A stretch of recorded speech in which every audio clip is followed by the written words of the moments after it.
Hi guys, and season's greetings. Tonight we're going to read an abridged version of Charles Dickens' Christmas Carol. We tried to read this in parts in past years, but it's just really hard to do. It's a long story and it's hard to read in parts. But I found an abridged version which takes about 30 to 40 minutes to read, and the entire gist of the story is here. So that's what we're going to do. And the sun is going down right now, but by the time we finish reading it'll probably be completely dark. But I wanted to read this for you. One of my favorite stories of all time. Definitely a favorite Christmas story. Favorite ghost story. Just a wonderful, wonderful holiday reading. And sometimes it makes me cry at the end, so I'm going to try not to cry. But I hope you enjoy it. Here we go. A Christmas Carol by Charles Dickens, the abridged version for public reading. Stave 1, Marley's Ghost. Marley was dead to begin with. Old Marley was as dead as a doornail. This must be understood, or nothing wonderful can come of the story I am going to relate. Scrooge never painted out old Marley's name, though his old partner was definitely dead. The company was known as Scrooge and Marley. Sometimes people called Scrooge Scrooge, and sometimes Marley, but he answered to both names. It was all the same to him. Oh, Scrooge was a selfish old sinner, and he didn't thaw 1 degree at Christmas. One dark Christmas Eve, old Scrooge sat busy in his counting house. It was biting, foggy weather. Scrooge had a very small fire, but his clerk's poor fire was barely warm. "Merry Christmas, Uncle Scrooge." Scrooge's nephew came into the room. "Bah," said Scrooge, "humbug." "Christmas a humbug, Uncle?" he said. "You don't mean that." "If I could work my will," said Scrooge indignantly, "every idiot who goes about with Merry Christmas on his lips should be boiled with his own pudding and buried with a stake of holly through his heart." The nephew answered, "Don't be angry, Uncle.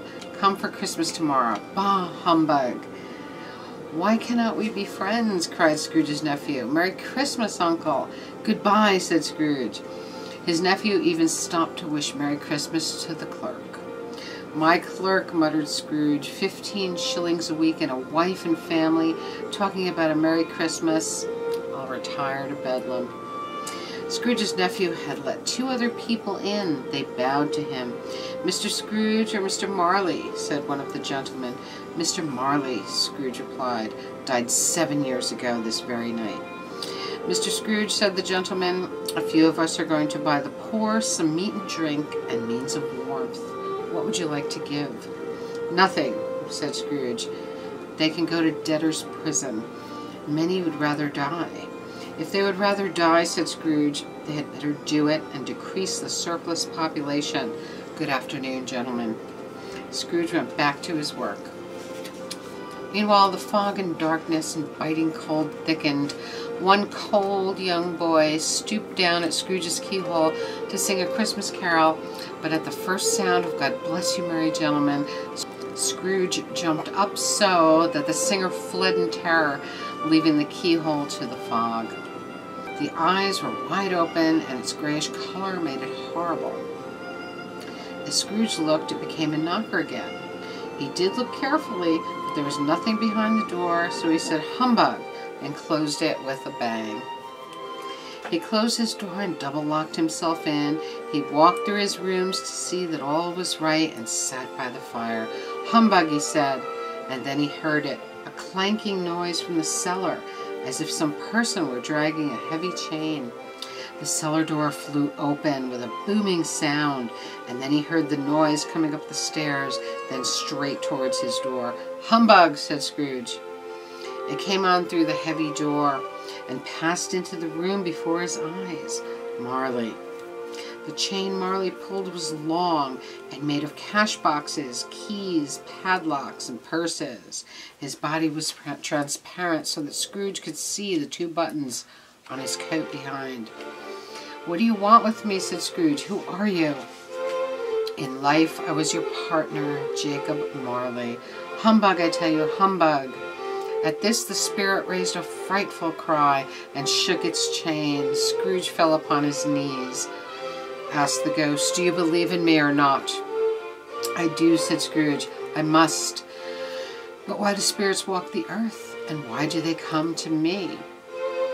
"It is required of every man," the ghost replied, "that the spirit within him should walk abroad among his fellow men, and if that spirit does not go forth in life, it is condemned to do so after death."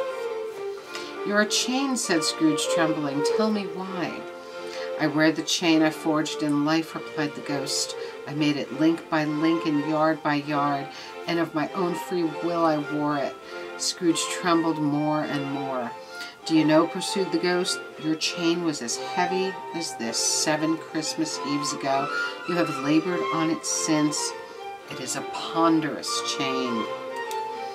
"But you are always a good man of business, Jacob," faltered Scrooge. "Business!" cried the ghost, wringing its hands again. "Mankind was my business. Kindness was my business."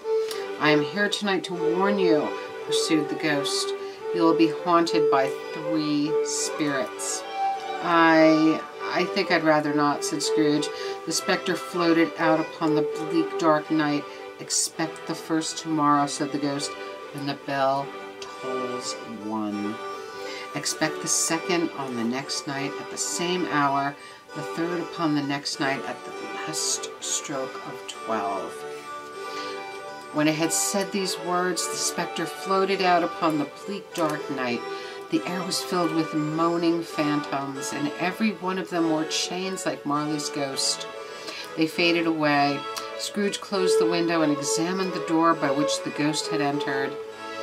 It was still as he had double-locked with his own hands. He tried to say "humbug," but stopped, and he went straight to bed and fell asleep upon the instant.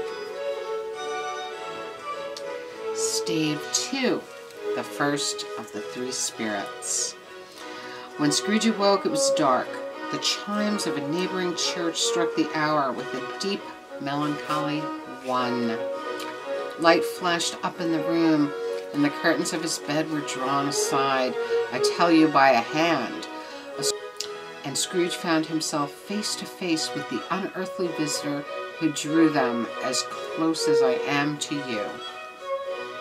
It was a strange figure, like a child or an old man. Its white hair hung about its neck and down its back, and yet the face had not a wrinkle in it.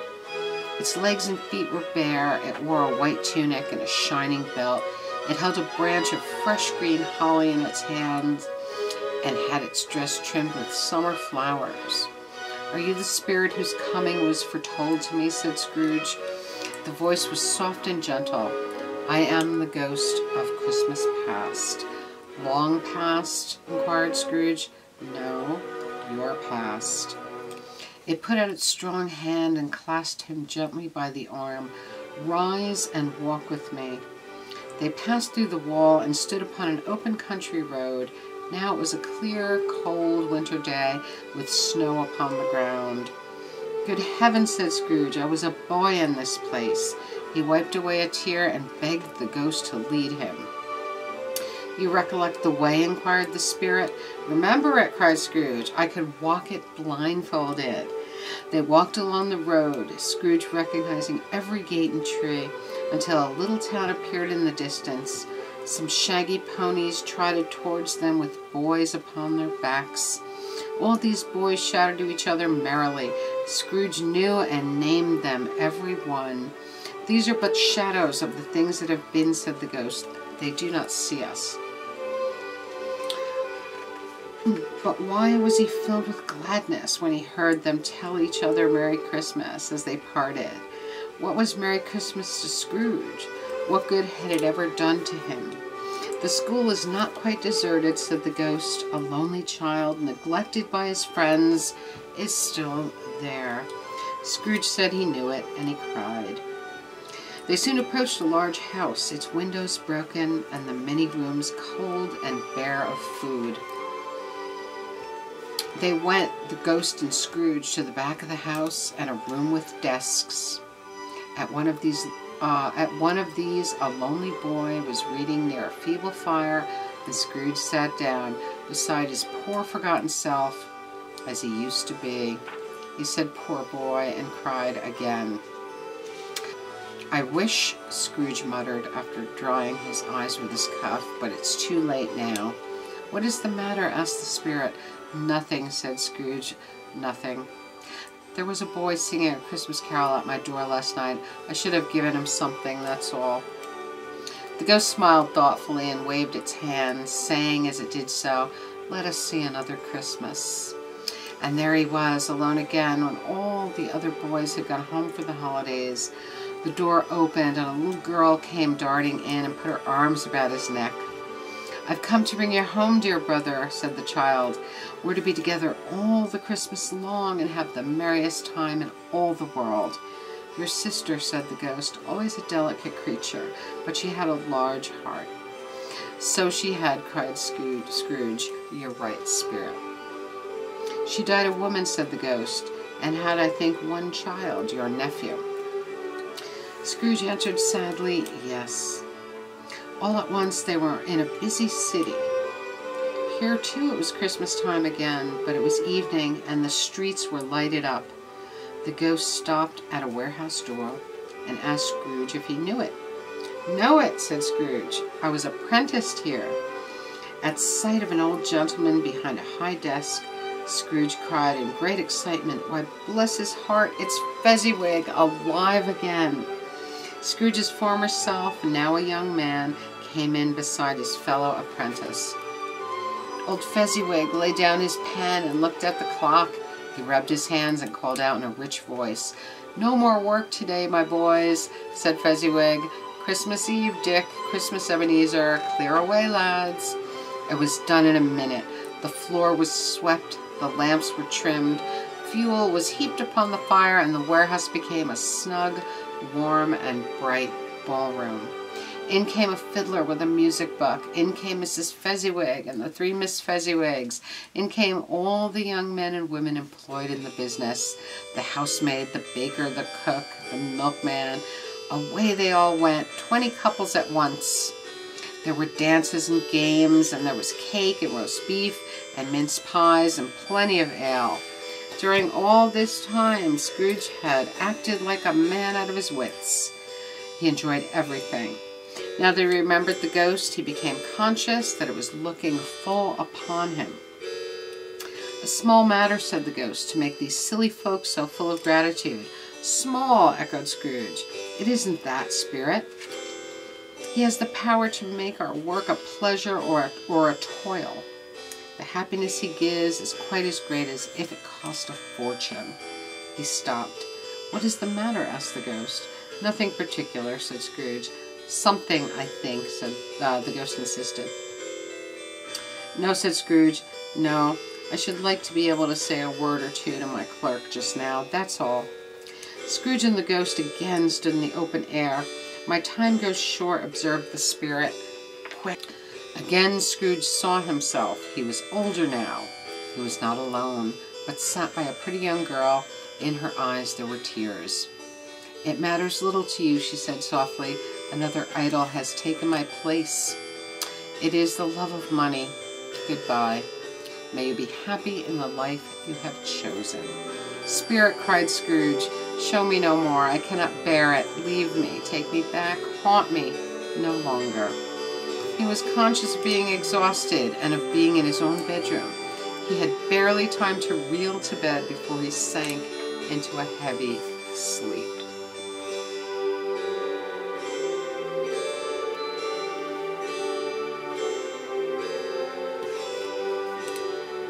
Stave 3, the second of the 3 spirits.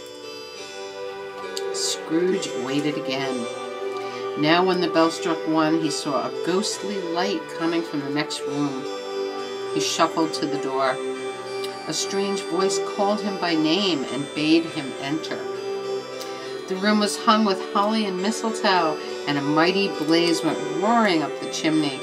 Heaped up like a throne were geese, pies, plum puddings, chestnuts, oranges, pears, cakes, and punch. Upon this food couch there sat a jolly giant who held a glowing torch high up to shed his light on Scrooge. "Come in," exclaimed the ghost, "and know me better, man." Scrooge entered timidly and hung his head. "I am the ghost of Christmas present," said the spirit. "Look upon me." Scrooge reverently did so. It was clothed in a green velvet robe bordered with white fur. Its feet were bare, and on its head it wore a holly wreath, set here and there with shining icicles. "You have never seen the like of me before," exclaimed the spirit. "Spirit," said Scrooge, "conduct me where you will.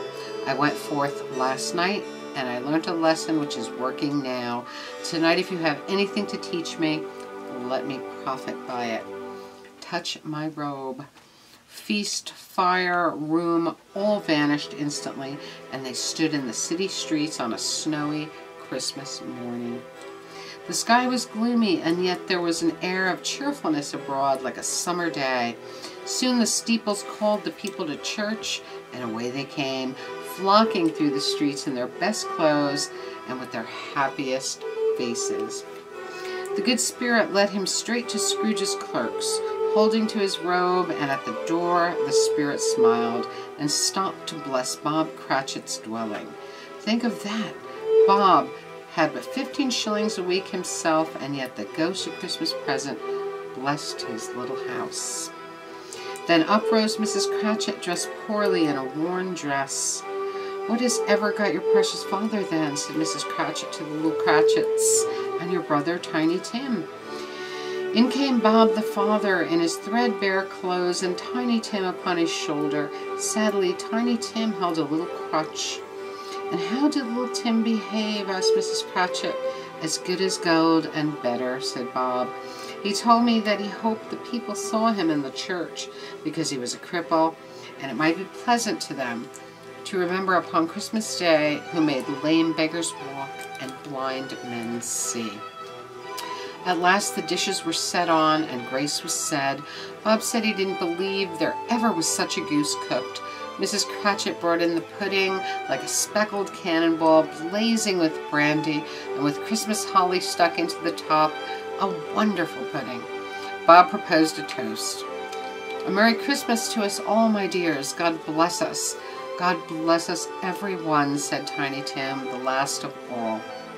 He sat very close to his father's side upon his little stool.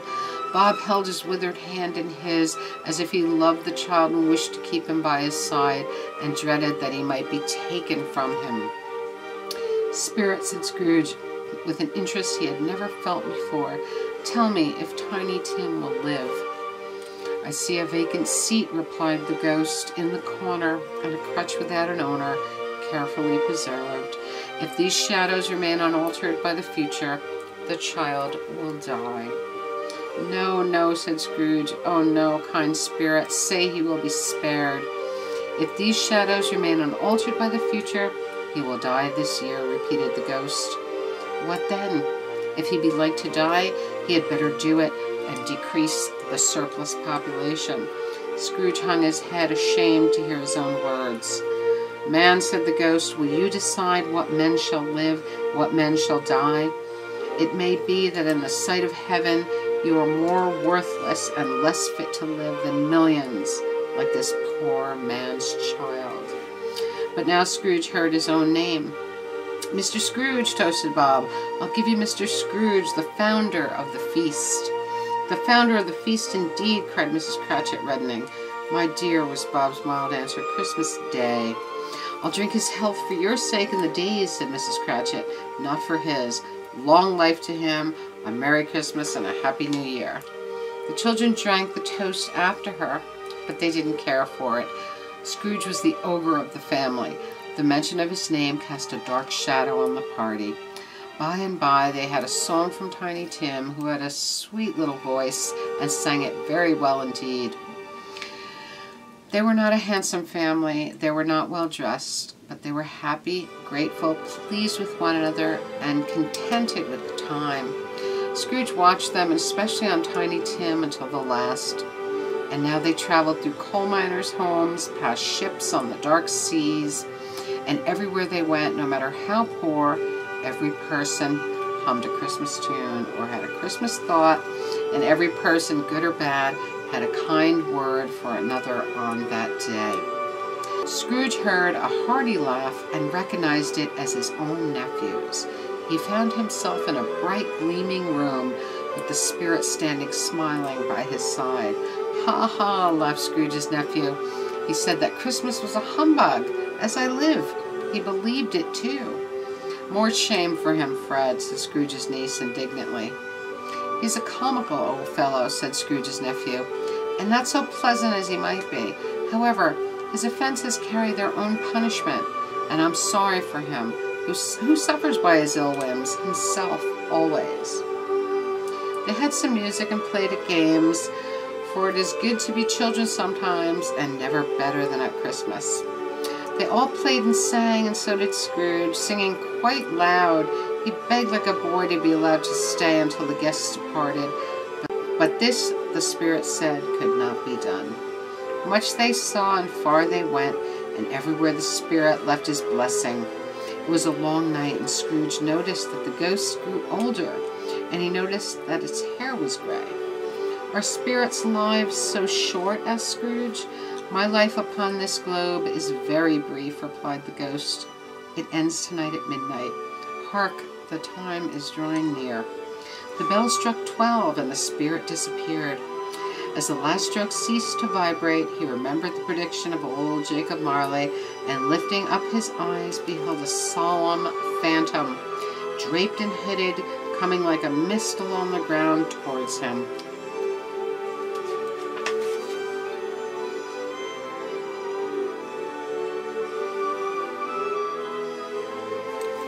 Stave 4, the last of the spirits. The phantom approached in a deep black garment, which left nothing of it visible save one bony hand. "I'm in the presence of the ghost of Christmas yet to come," said Scrooge. "You are about to show me shadows of things that will happen. Is that so, spirit?" Scrooge's legs trembled beneath him. "Ghost of the future," he exclaimed, "I fear you more than any specter I've seen. But I know your purpose is to do me good, and I'm prepared to bear your company, and do it with a thankful heart. Will you not speak to me?" It gave him no reply. The hand was pointed straight ahead. "Lead on," said Scrooge. "Lead on. The night is precious time to me, I know. Lead on, spirit." The phantom moved away. They were in the heart of the city, amongst the merchants, who hurried up and down and chinked the money in their pockets, as Scrooge had seen them often. The spirit stopped beside one little knot of businessmen, pointing to them. Scrooge advanced to listen to their talk. "No," said a great fat man with a monstrous chin, "I don't know much about it.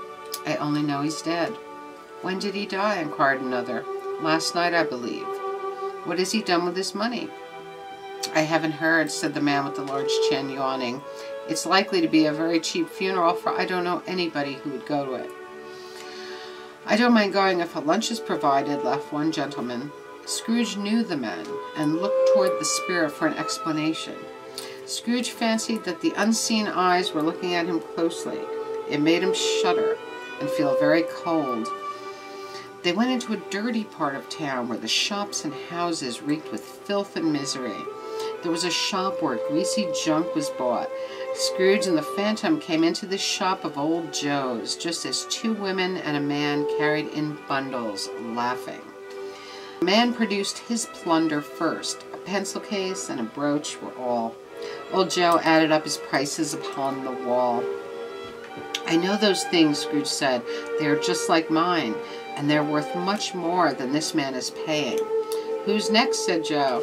Mrs. Dilber was next. Sheets and towels, 2 old-fashioned silver teaspoons, a pair of sugar tongs, and a few boots. Her account was stated on the wall in the same manner. "I paid 2 shillings 10 for teaspoons just like those," Scrooge objected. "And now undo my bundle, Joe," said the next woman. Joe dragged out a large and heavy roll of some dark stuff, the same fabric and color as Scrooge's bed curtains. "Bed curtains," said Joe. You don't mean to say you took him down, rings and all, with him lying there dead? Yes, I do, replied the woman. Why not? His blankets too? Asked Joe. Whose else's do you think? Replied the woman. And that's the best shirt he had, and a fine one too. They'd have wasted it if it hadn't been for me. Putting it on him to be buried in, she laughed. But I took it off again. Scrooge looked at a shirt just like his own shirt and listened in horror. Ha ha, laughed the same woman when old Joe paid the 3 out. This is the end of it, you see. He frightened everyone away from him when he was alive to profit us when he was dead. Spirit, said Scrooge, shuddering from head to foot. I see, I see. The case of this unhappy man might be my own. Merciful heaven, what is this? He recoiled in terror, for the scene had changed, and now he almost touched a bed, a bare, uncurtained bed, on which beneath a ragged sheet there lay the body of a man. He lay in the dark, empty house, with no one to say that he was kind to me and this or that. Spirit, he said, this is a fearful place, let us go. The ghost conducted him to poor Bob Cratchit's house, found the mother and the children seated round the fire, very quiet. The little Cratchits were as still as statues in one corner, with Peter, who had a book before him. The mother and her daughters were sewing, but surely they were very quiet. The mother laid her work upon the table and put her hand up to her face. It must be past your father's time, she said. Peter said, shutting up his book, but I think he has walked a little slower than he used these last few days, Mother. At last she said, he used to walk with Tiny Tim upon his shoulder very fast indeed, but he was very light to carry, and his father loved him so. Ah, there's your father at the door. She hurried out to meet him. Bob broke down all at once and cried. He couldn't help it. They drew about the fire and talked. Bob told them of the extraordinary kindness of Mr. Scrooge's nephew, whom he had scarcely seen but once. I am heartily sorry for it, Mr. Cratchit, he said, and sorry for your good wife. I'm sure we shall none of us forget poor Tiny Tim, shall we? Never, father, cried they all. Spectre, said Scrooge, tell me, what man was that whom we saw lying dead? The ghost of Christmas yet to come did not answer, but led him straight on until they reached an iron gate, a churchyard. Here, then, the wretched man whose name he had now to learn lay underneath the ground. The spirit stood among the graves and pointed down to one. Answer me one question, said Scrooge. Are these the shadows of the things that will be, or are they shadows of things that may be only? He followed the finger and read upon the stone of the grave his own name, Ebenezer Scrooge. The finger pointed from the grave to him and back again. No, Spirit, oh no, no. The finger was still there. Spirit, he cried, tightly clutching at its robes, hear me, I am not the man I was. Why show me this if I am past all hope? For the first time the hand appeared to shake. Good Spirit, he pursued, I will honor Christmas in my heart and try to keep it all the year. I will live in the past, the present, and the future. The spirits of all three shall strive within me. I will not shut out the lessons that they teach. Oh, tell me, I may sponge away the writing on this stone. In his agony, he caught the spectral hand. The phantom's hood and dress shrunk, collapsed, and dwindled down into a bedpost.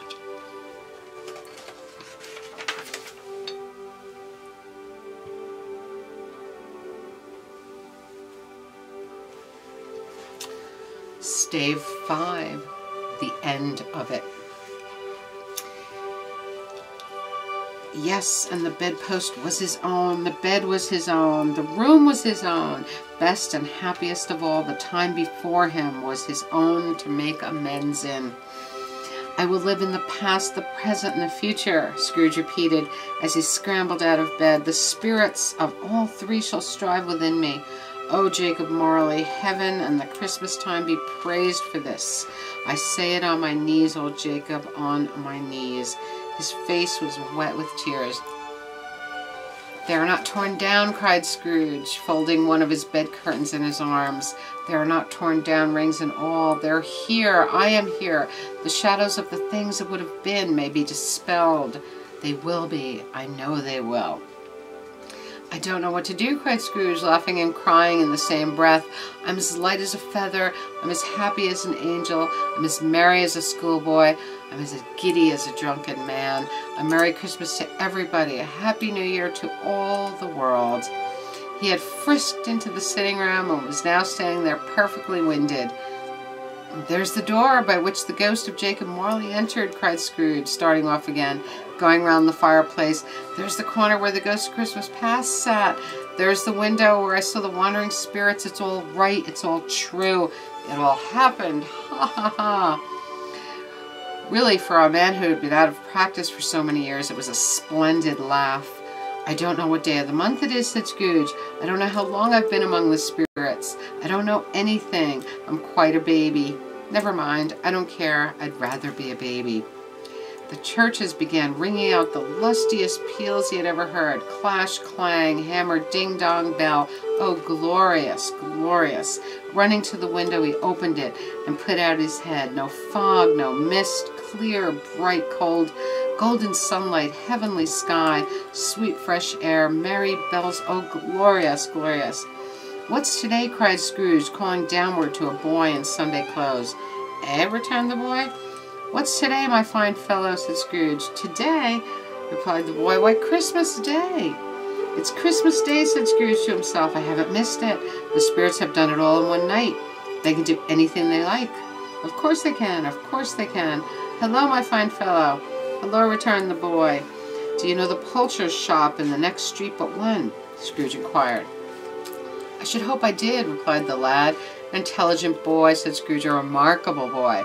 Do you know whether they've sold the prize turkey that was hanging up there? Not the little turkey, the big one." "What, the one as big as me?" "What a delightful boy," said Scrooge. "Yes, yes, it's hanging there now," replied the boy. "Is it?" said Scrooge. "Go buy it." "What?" exclaimed the boy. "I'm in earnest," said Scrooge. "Go and tell him to bring it here, and I'm going to give them the direction where to take it. Come back with the man, and I'll give you a shilling. Come back with him in less than 5 minutes, and I'll give you half a crown." The boy was off like a shot. "I'll send it to Bob Cratchit's," whispered Scrooge, rubbing his hands and splitting with a laugh. "He shan't know who sent it. It's twice the size of Tiny Tim." He wrote the address somehow and went downstairs to open the street door, ready for the coming of the poulterer's man. As he stood there waiting his arrival, the knocker caught his eye. "I shall love it as long as I live," cried Scrooge, patting it with his hand. "It's a wonderful knocker. Here's the turkey. How are you? Merry Christmas." It was a turkey. "Why, it's impossible to carry that to Camden Town," said Scrooge. "You must have a cab." The chuckle with which he said this, and the chuckle with which he paid for the turkey, and the chuckle with which he paid for the cab, and the chuckle with which he recompensed the boy, were only to be exceeded by the chuckle with which he sat down breathless in his chair again and chuckled till he cried. He dressed himself all in his best, and at last got out into the streets. The people were by this time pouring forth as he had seen them with the ghost of Christmas present, and Scrooge regarded every one with a delighted smile. 3 or 4 good-humored fellows said, "Good morning, sir, and Merry Christmas to you," and Scrooge said often afterwards that of all the happy sounds he had ever heard, those were the happiest in his ears. He had not gone far when, coming on towards him, he beheld the gentleman who had walked into his counting-house the day before.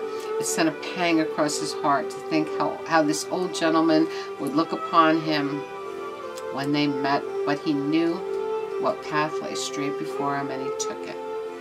"My dear sir," said Scrooge, quickening his pace, and taking the old gentleman by both his hands, "how do you do? I hope you succeeded yesterday. It was very kind of you. A Merry Christmas to you, sir.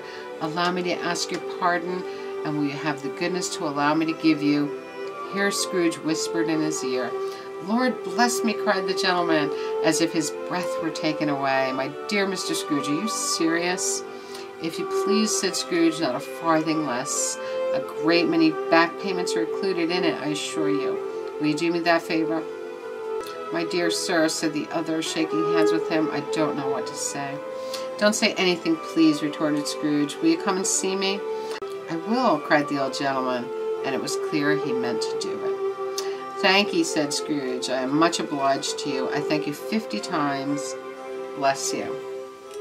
He went to church and walked about the streets and watched the people hurrying to and fro, patted children on the head, and found that everything could yield him pleasure. He had never dreamed that anything could give him so much happiness. In the afternoon he turned his steps towards his nephew's house. He passed the door a dozen times before he had the courage to go up and knock, but he made a dash and did it. Is your master at home, my dear? Said Scrooge to the girl. Yes, sir. Where is he, my love? Said Scrooge. He's in the dining room, sir, along with mistress. I'll show you upstairs, if you please. He knows me, said Scrooge, with his hand already on the dining room lock. I'll go in here, my dear. Fred, said Scrooge. Why, bless my soul, cried Fred. Who's that? It's I, your Uncle Scrooge. I've come to dinner. Will you let me in, Fred? Let him in? It is a mercy he didn't shake his arm off. He was at home in 5 minutes. Nothing could be heartier. Wonderful party, wonderful games, wonderful happiness. But he was early at the office next morning. Oh, he was early there. If he could only be there first and catch Bob Cratchit coming late. That was the thing he had set his heart upon. And he did it. Yes, he did. The clock struck 9. No Bob. 1/4 past. No Bob. He was full 18 minutes and a half behind his time. Scrooge sat with his door wide open that he might see him come into the tank. His hat was off before he opened the door. He was on his stool in a jiffy, driving away with his pen as if he were trying to overtake 9 o'clock. Hello, growled Scrooge in his accustomed voice, as near as he could feign it. What do you mean coming here at this time of day? I'm very sorry, sir, said Bob. I am behind my time. You are? Repeated Scrooge. Yes, I think you are. Step this way, sir, if you please. It's only once a year, sir, pleaded Bob, appearing from the tank. It shall not be repeated. I was making rather merry yesterday, sir. Now, I'll tell you what, my friend, said Scrooge. I'm not going to stand for this sort of thing any longer, and therefore, he continued, and therefore, I'm about to raise your salary. Bob trembled. He had a momentary idea of knocking Scrooge down, holding him, and calling to the people in the court for help and a straight waistcoat. Merry Christmas, Bob, said Scrooge, with an earnestness that could not be mistaken, as he clapped him on the back. A merrier Christmas, Bob, my good fellow, than I have given you for many a year. I'll raise your salary and endeavor to assist your struggling family. We will discuss your affairs this very afternoon, Bob. Make up the fires and buy another coal scuttle before you dot another I, Bob Cratchit. Scrooge was better than his word. He did it all and infinitely more. And to Tiny Tim, who did not die, he was a second father. He became as good a friend, as good a master, and as good a man as the good old city knew, or any good old city, town, or borough in the good old world. Some people laughed to see the alteration in him, but he let them laugh. His own heart laughed, and that was quite enough for him. He had no further meetings with spirits even afterwards, and it was always said of him that he knew how to keep Christmas well. If any men alive possessed the knowledge, may that be truly said of us and all of us. And so, as Tiny Tim observed, God bless us, everyone. I hope you enjoyed that, guys. A little Christmas gift to you from me. Merry Christmas. God bless us, everyone.